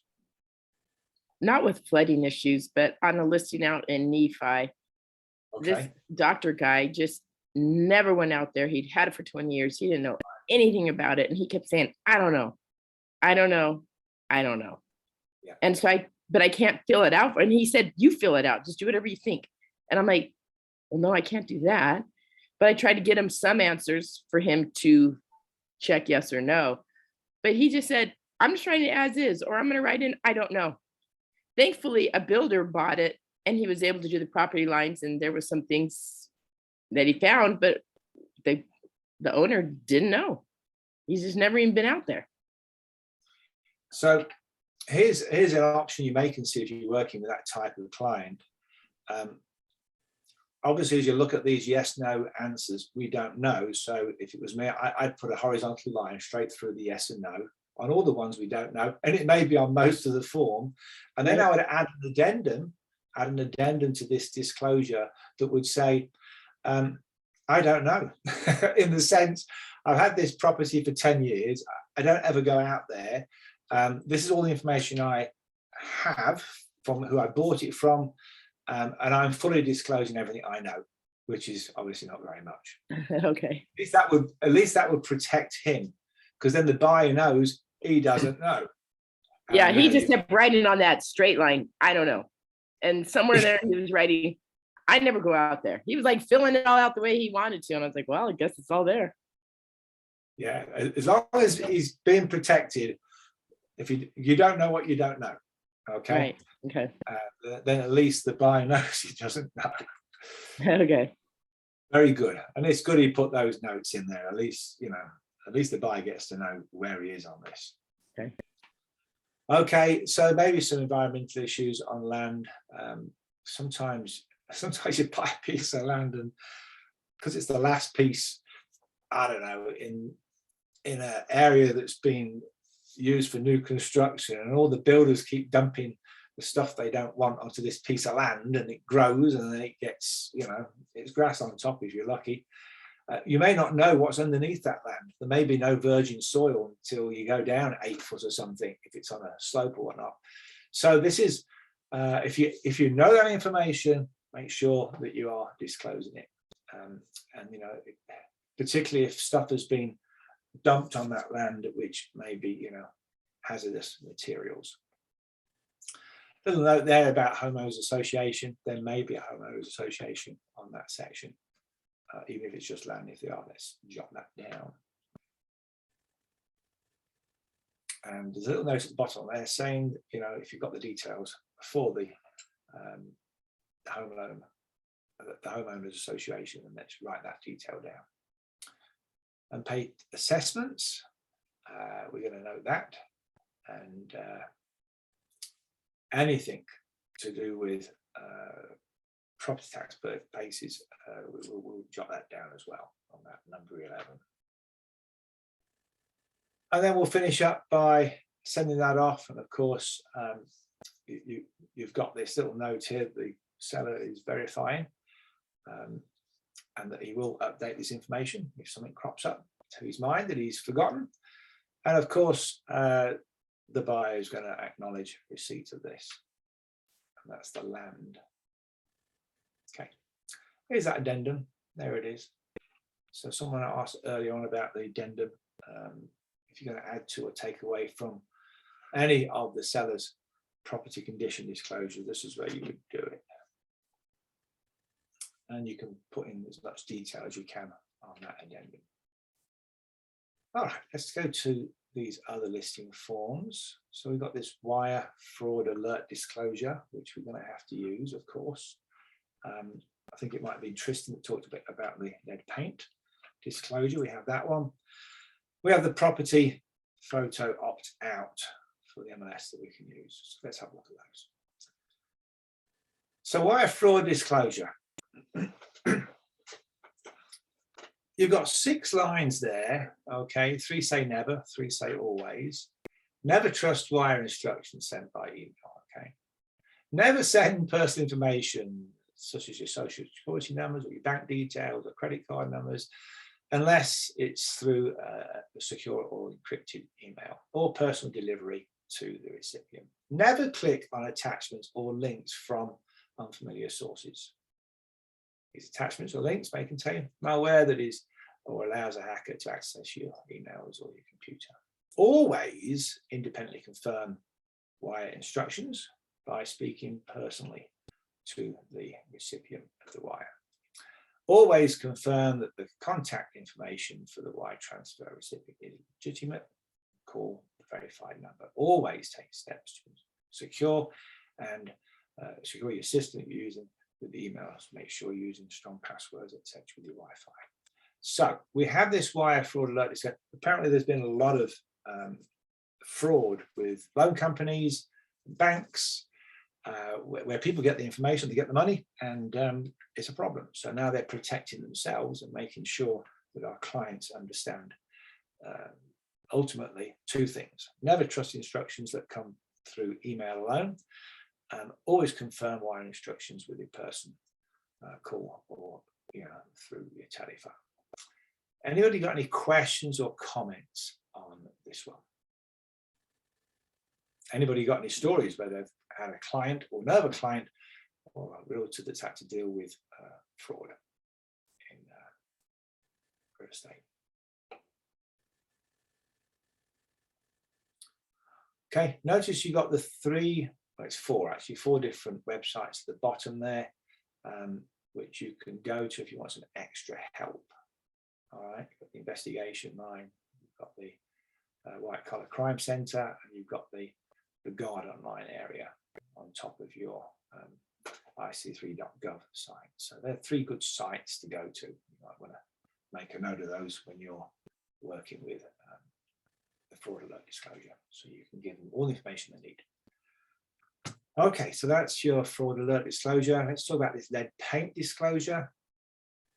Of course, we're looking at properties that are built prior to 1978. Are we saying that all properties that are built prior to 1978 have lead paint?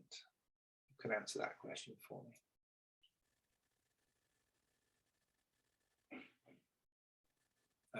Suzette, just unmute and tell us. I can't see everything. I was just saying, no, they don't all have that. But my question was, how do you get a paper saying there's no, I mean, you get a home inspection maybe. Yeah. So I don't have the answer to the no. Okay, you're absolutely right. Sometimes we may have a client, particularly if we are representing, as the buyer's agent, they may think in their mind that all properties that were built prior to 1978 have a problem with lead paint.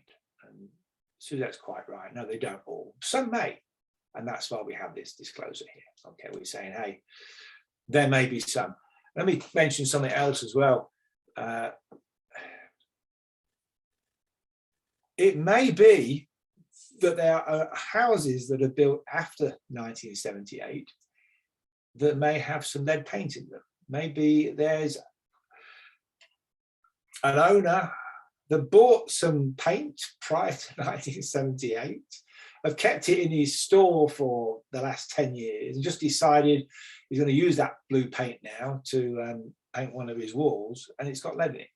So just don't assume that those before or those after have or have not a problem with lead paint. It is up to our buyers to make sure that they are comfortable with what they're purchasing. It's up to our sellers to make sure that they disclose everything.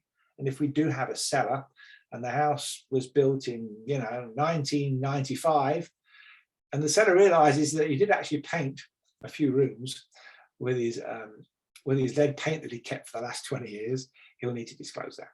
So just be aware of that if that happens. Anybody got any thoughts or comments on this slide? This is Jody. I was just going to say, most inspectors will just recommend, like, they don't tell you, right? I'm trying to think of if I've really sold any properties that were older than that or had any buyers buy any. Home inspections don't catch that, right? They don't really, or is there other recommendations for inspections to make sure it's not there? It's quite a simple test that they can do, but you may have to ask that inspector and say, can you just check and do a lead paint test on this home? Okay. It's a fairly test, but you're probably right. Most of them are probably not looking for that, unless, of course, you ask them. So I think it's good to highlight that. Is it true that if it was built before 1950, it probably, I think I had an inspector inspect a home built before 1950 in Cottonwood Heights, and he just said, just so you know, plan on it having lead-based paint. He didn't test it, but I don't know. I think I can't remember. It was a long time ago, but I think he just said, like, if it's been painted over at this point, it probably doesn't matter, but it's probably in there somewhere. Yeah, he's probably about right. That's what I've heard as well. Probably 1950s-ish. Maybe a lot more of the homes then were using that lead paint. But you're also right. Over time, it does tend to dissipate, and particularly if they're painted over it, there probably is little hazard there. But we can't say that. It's up to the buyer to do their due diligence and to figure that out. You'll notice on this form, it does clearly say presence of lead-based paint and or lead-based paint hazards. All right. So known lead-based paint and or hazards are present in the property and explain. You may not have enough room there to explain it all, so you just add an addendum to it. And of course, if you've got the no knowledge, you're going to check that one. But it really is asking if we have any information on this, let's share it so that we can help our buyers figure out what they're going to do with this property if they want to check on that. Right down there on C, remember that if we are selling a home that was built prior to 1978, we must include that little EPA pamphlet, which is Protect Your Family from Lead, in your home to this document. Okay, and it's easy, you just attach it as an electronic pamphlet. That makes sense. I think that's up on the next screen. Let me just see if that pulls up. Let's pull up the next screen. It's just loading in. It's quite a good little pamphlet. If you've not, there it is. There it is. That's what it looks like. Very simple, easy to read, and it clearly helps us understand, maybe why we're looking at this and what we can do to help if we have got some issues with lead paint in a home. But just make sure that if you are the seller, that you are always including this little pamphlet with the lead paint disclosure acknowledgement. Any questions or thoughts on this topic?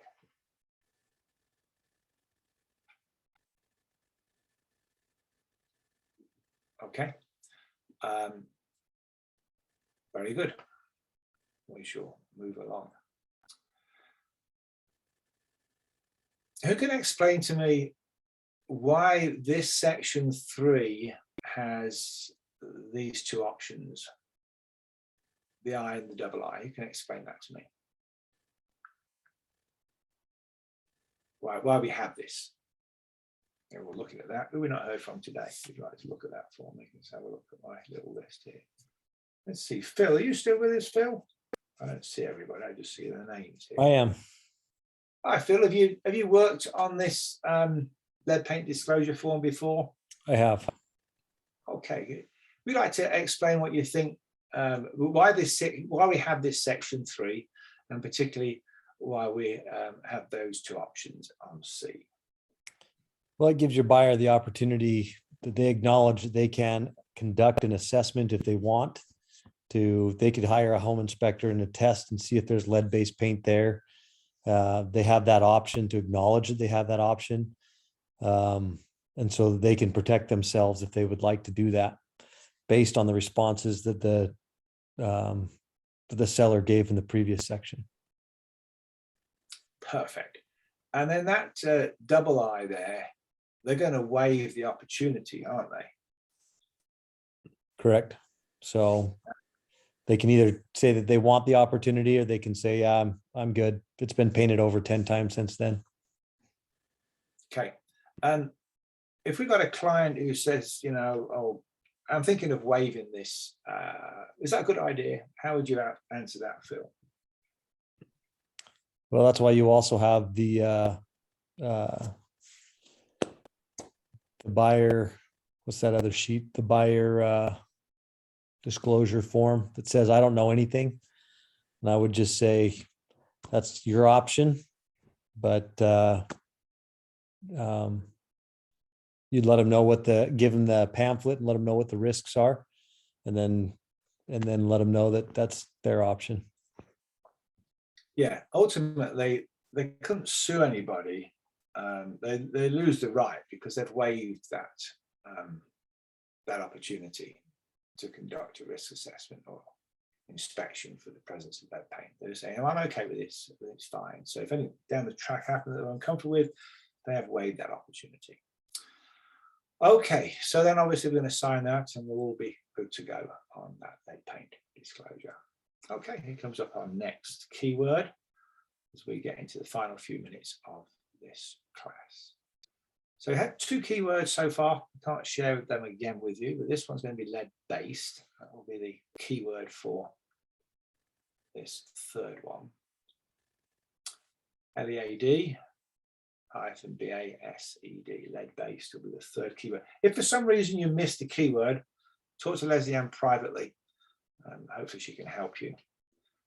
But that is the third keyword. All right, let's have a look at this one. So, as mentioned earlier, you can actually put something, you can actually sell a home without it even being on the MLS. You obviously have to sign that particular form that allows you to do that. If you're on the MLS and for some reason you may not want photographs done, or maybe you don't want photographs of the outside of the property done or the inside, then you would have to fill this form out. They're pretty good. They'll probably turn these around in about 24 hours. So, you know, you can get this done in a pretty timely manner.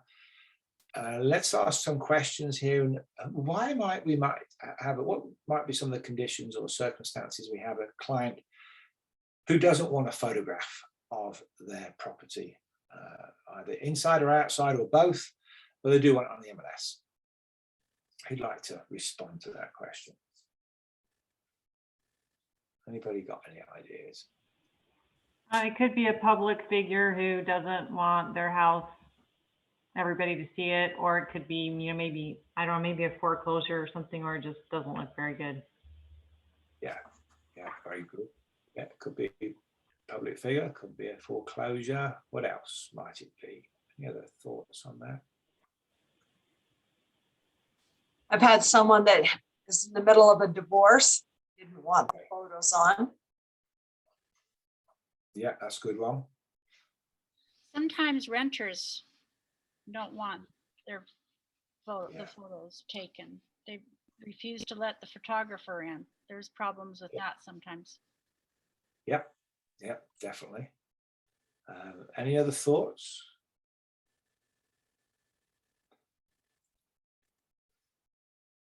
So there could be some valuables in the home that they're concerned about. You know, some valuable art, or they could be someone in a field where they try and keep things private, like there could be, you know, the local county court judge who, you know, nobody knows his phone number, and he certainly doesn't want people walking around his home. They may see things, or, you know, people may go to the home he's passed sentence on or something. There could literally be homes that are just not in good repair, and that may be embarrassing for the seller to show. And I think, you know, we just can't fix this house up ready to sell. We got to sell. Let's just let them come in, and if they like it, fine. If they're, that's fine. But I just can't put those images on the MLS. So just be sensitive. Yeah. Yeah, could be valuables as well if they don't want displayed to the general public. Yeah, absolutely right. That wasn't said already. So we just need to be sensitive to our client and make sure they do have this option, the option to opt out if they do not want any photographs. Of course, if there's no photographs there, maybe this property is not going to be as highlighted as other properties that have got photographs. You know, maybe not showing, may not get as many showings or possible buyers. So they've got to figure that out. So just be sensitive. If this is the case, you will need to sign this and notice that you've got to print the name out, the signature, and the date. They do need all three pieces of the puzzle there, and you'll send it off. And usually this will turn around in about 24 hours. So pretty good to go. I don't think they ever decline. I think they will always accept what is asked. Okay. And of course, you'll notice on this form, there's no real reason. You just do it. You don't have to give a reason. Any other questions or comments on that slide? Okay, you might want to take a note of that number. If you are going to fill this form out, you will send it to that email address, memberservices@utahrealestate.com. If you have any questions, then you'll call that number 801-676-5400. It's extension 2. That's where you would go for extra help on that. If, say, for instance, you sent your form off and you've not got to return back in 24 hours, give them a call. Any other comments or questions on that form? All right, so what we review today, we obviously looked at that designated agency, exclusive right to sell listing agreement. There was the blank addendum that goes with it, we can add to or take away. Then we've got the short sale agreement. If you've got a client that's going to look at doing a short sale, please ask them to get some professional advice first to make sure that's the correct journey for them to take. There may be other options for them. So just make sure. Of course, we've got the sub-agency addendum 2. We've also got the right to cancellation. We went through that. Hopefully we don't do too many of those, but if we do, then let's make sure we fill out that form. We've got that 7-page seller's property disclosure, and then we've got the 3-page on the land. Let's just make sure we disclose everything we know. So, you know, it doesn't really matter how long ago it was that it happened, or it doesn't matter if a previous owner knows information. We are going to disclose everything we know, because if we were the buyer, we'd want to know everything about the property as well. So let's be good and ethical on that. We've got the addendum, which we can add to or take away from either of those condition disclosures. We've got the lead paint disclosure and acknowledgement. Make sure you always submit that little pamphlet that goes with that. And of course, we've got the wire fraud alert form, which is not loaded in, and we've got the opt-out form. Also has not loaded in. Let's see if we can see that on that screen. There it is. So they are all of the areas that we've looked at today. Anybody got any questions on those? If not, we shall finish up this class. I'd like to finish just a few minutes early to make sure we can look after you and make sure you've got the form that Leslie-Ann hopefully will have sent to you. And I put a note here. If you can check your license, the division, make sure check your credit hours. If for some reason the next 5 days you do not get credit for this class, please contact either me or Leslie-Ann so we can figure out why you have not got credit. We'll work through. I did just share the link in the chat. Very Hopefully good. you all see it. If you don't see it, can you speak up and let me know? So we have to work for a third party. All of the instructors do this. It goes to Pearson View. They do all the credit hours for lots of different licensed agencies, including the Division of Real Estate. So all I do is I copy and paste the information you give me. So if you've not filled the form out correctly, either you've got the wrong number in there, or you've not got a dash there, or you've got O's instead of zeros, it will mismatch. Or if you spelt your name incorrectly, or if you're using a different name than what is on your license, it will not go through. It will come back mismatched. So we submit it. If for some reason you've not got credit within the next 5 days, then call us and let's figure out what the problem is.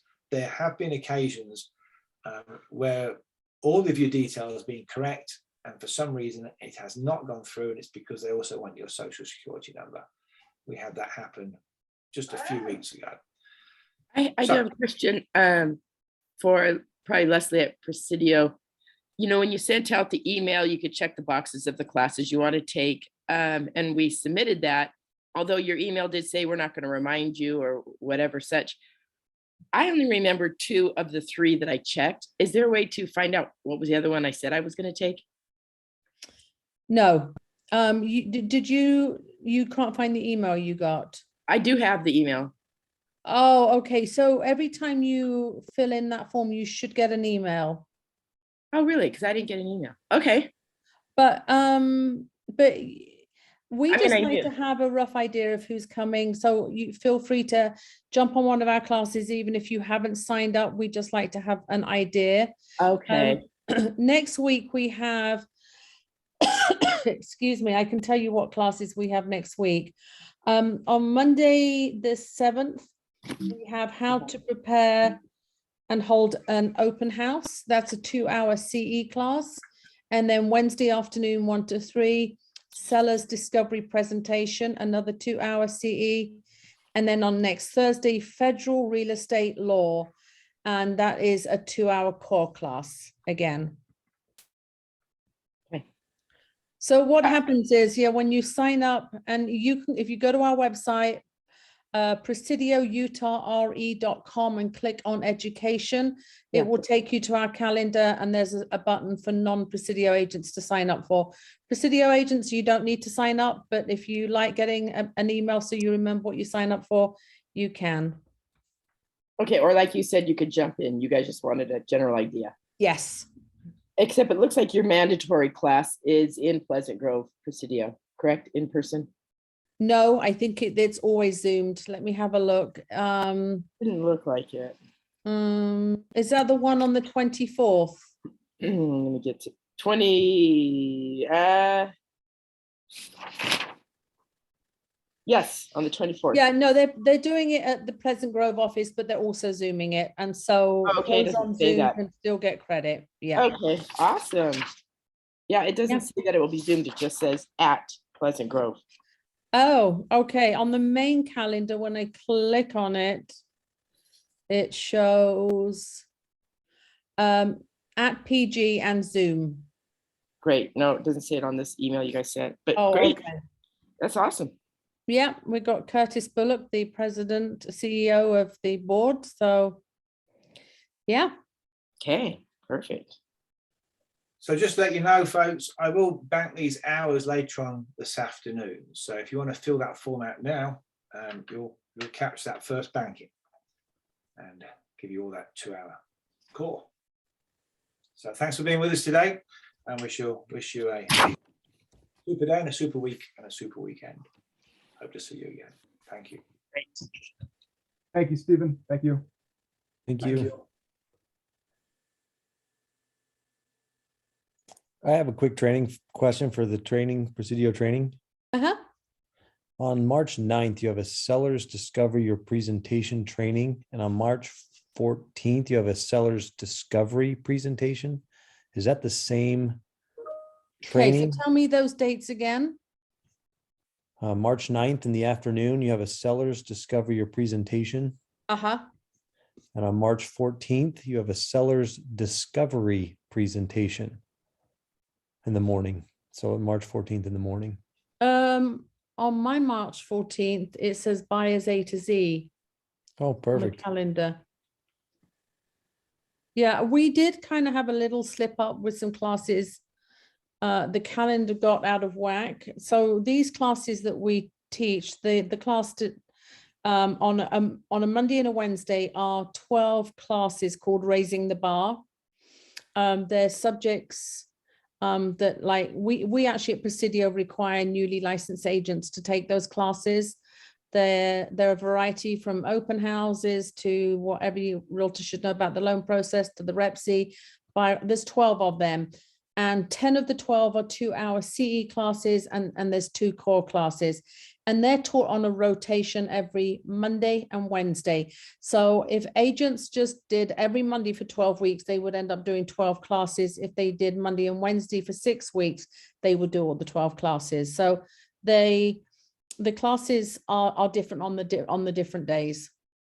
Okay, that's fine. I just had signed up for, I'm just trying to help get my hours in. So I'd signed up for the 9th and the 14th and didn't want to be in the same class if they didn't give me credit for it. Right, yeah, no different They're class. actually 2 different classes. The Perfect. 9th is the seller's discovery, which is basically the seller's agent.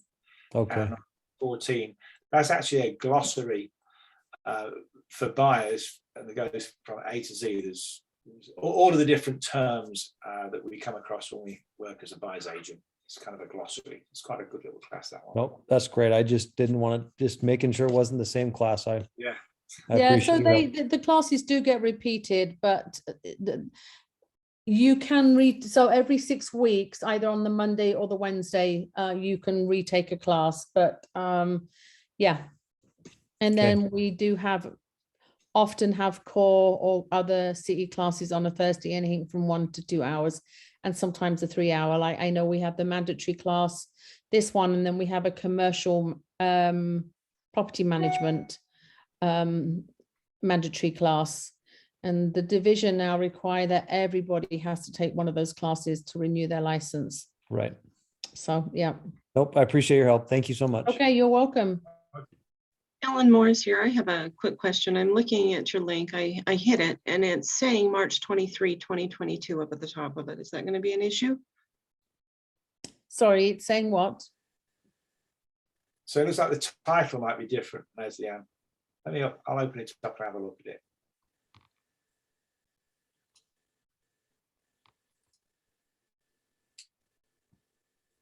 You're muted, Ellen. You went back on, you're muted. Leslie Ann, can you hear me? Yeah. Okay. So Ellen is saying at the top of that form, it says Thursday, 23rd of March. It really should be Thursday, 3rd of March, I think. That's what she's saying. Yes, that's right. On the link that you sent out, please fill out this form for credit. When I hit your link, your HTTPS forms, it takes out and it says March 23rd, 2022 at the top. Oh yeah, that's an error. Don't worry about it. Okay, so go ahead and just fill it out. Yeah, sorry, I was thinking you meant, yeah, that's yeah, no, I clicked the link before the Zoom closed out because I just wanted to make sure I had it. Yeah. And Yeah, so it I is- just happened to see that up Yeah, there. And I, no, that's my bad. Yeah, it Okay. is, it's got the right title, so no, don't. We're you okay then. should.